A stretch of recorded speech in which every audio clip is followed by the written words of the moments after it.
सुबह की इस रोशनी में ताजमहल शांत खड़ा है, लेकिन इस खूबसूरती के पीछे एक ऐसी कहानी छुपी है जो सुनकर आप यकीन नहीं करेंगे। यहीं से शुरू होती है कहानी नटवर लाल की, एक ऐसा आदमी जिसने हिस्ट्री को ही धोखा दे दिया। ये कहानी किसी महल से नहीं, बल्कि इन भीड़ भरी गलियों से शुरू होती है। यहीं एक आम सा लगने वाला लड़का लोगों के चेहरों, बातों और कमजोरियों को पढ़ना सीख रहा था। इस भीड़ में छुपा था एक दिमाग जो आगे चलकर इंडिया का सबसे शातिर कॉन मैन बनने वाला था। बचपन से ही नटवर लाल लोगों को ऑब्जर्व करता रहता था। उसने छोटी उम्र में ही सिग्नेचर्स कॉपी करना और डॉक्यूमेंट्स बनाना सीख लिया था। फिर एक दिन उसने सोचा, क्यों ना कुछ ऐसा किया जाए जो हिस्ट्री बना दे, और उसकी नजर पड़ी ताजमहल पर। ये इमारत सिर्फ पत्थरों का ढांचा नहीं थी, ये पावर का सिंबल थी। फाइल्स, सील्स और सरकारी सिग्नेचर्स सब कुछ यहीं डिसाइड होता था। और इसी सिस्टम को समझकर नटवर लाल ने एक बात सीख ली, अगर तुम अथॉरिटी जैसा लगो तो दुनिया सवाल करना भूल जाती है। कमरे में फैसले लिखे जाते थे और इसी जगह पर झूठ को लीगल शक्ल मिलती थी। फाइल्स, स्टैम्प्स और सिग्नेचर्स, सब कुछ इतना रियल लगता था कि असली और नकली का फर्क ही मिट जाता। यहीं से एक डेंजरस गेम शुरू हुआ। पेपर पर लिखा झूठ जो सच बनने वाला था। यहाँ सिर्फ हाथ नहीं मिल रहे थे, यहाँ भरोसे का एक नाटक हो रहा था। सूट्स, मुस्कान और शब्दों के पीछे एक बड़ी चाल छुपी थी। जो आदमी सामने खड़ा था वो सिर्फ मेहमान नहीं, बल्कि सपनों का सौदागर बन चुका था।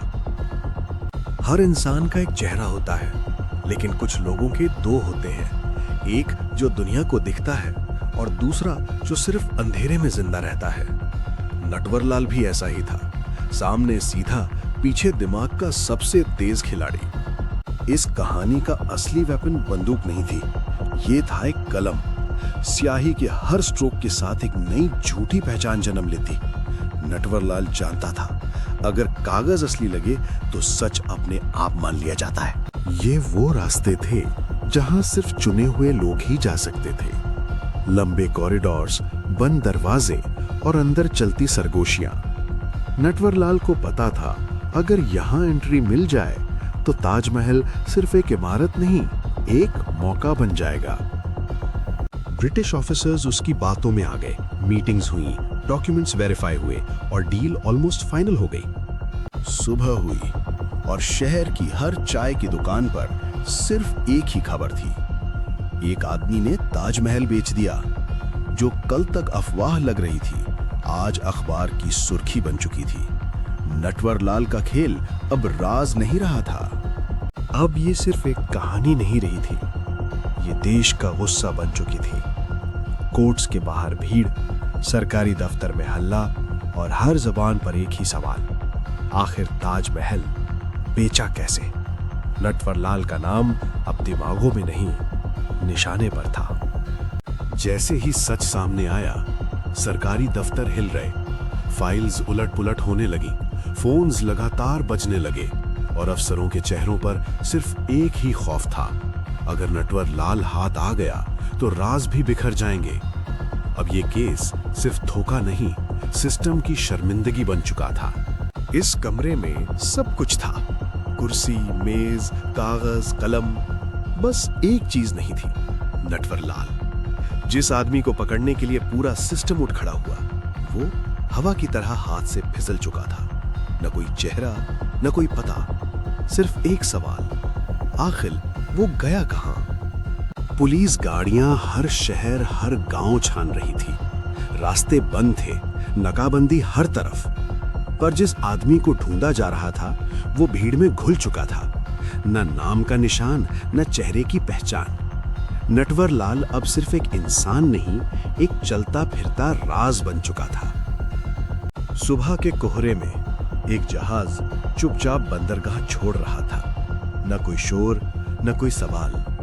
पुलिस शहर में तलाश करती रही और नटवर लाल समुंदर के रास्ते एक नई पहचान के साथ देश की सीमा पार कर चुका था। ये सिर्फ बगावत नहीं थी, ये एक और शुरुआत थी। चेहरा वही था, पर नाम बदल चुका था। जो कल तक शहर का सबसे बड़ा धोखेबाज था, आज वो एक इज्जतदार आदमी के रूप में जी रहा था। पुलिस फाइलों में सिर्फ एक सवाल रह गया, क्या नटवरलाल कभी पकड़ा गया या फिर वो आज भी हमारे बीच है?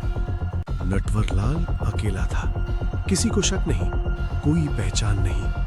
ट्रेन की सीटी के साथ एक और शहर, एक और पहलू। क्योंकि जहां लोग कहानी खत्म समझते हैं, वहां से नटवरलाल फिर शुरू होता था। कमरे में कोई ताज या तख्त नहीं था, सिर्फ नोट्स की खनक और एक आदमी की तेज सोच। नटवरलाल के लिए ये सिर्फ पैसा नहीं था, ये उसकी जीत का सबूत था। जब दुनिया सोच भी नहीं सकती, वो वहां से जीत चुका होता था। ये सिर्फ एक कागज नहीं था, ये था दिमाग का खेल। हर साइन सोचा समझा, हर लफ्ज नाप तोला हुआ। नटवरलाल कभी ताला नहीं तोड़ता था, वो सिस्टम की चाबी बना लेता था। और जब तक सच समझ आता, खेल खत्म। रात के सन्नाटे में ताजमहल बिल्कुल खामोश खड़ा था, जैसे वो खुद भी हैरान हो कि उसका सौदा हो चुका है। चांदनी में चमकता ये शाहकार एक धोखे का गवाह बन गया। शहर सो रहा था, लेकिन हिस्ट्री के साथ एक और खेल हो चुका था। शाम ढली, स्टेशन खाली हुआ और भीड़ के बीच एक कहानी चुपचाप चली गई। ना कोई गिरफ्तारी, ना कोई कब्र, बस एक सवाल रह गया। अगर ताजमहल बिक सकता है, तो हम किस पर भरोसा करें?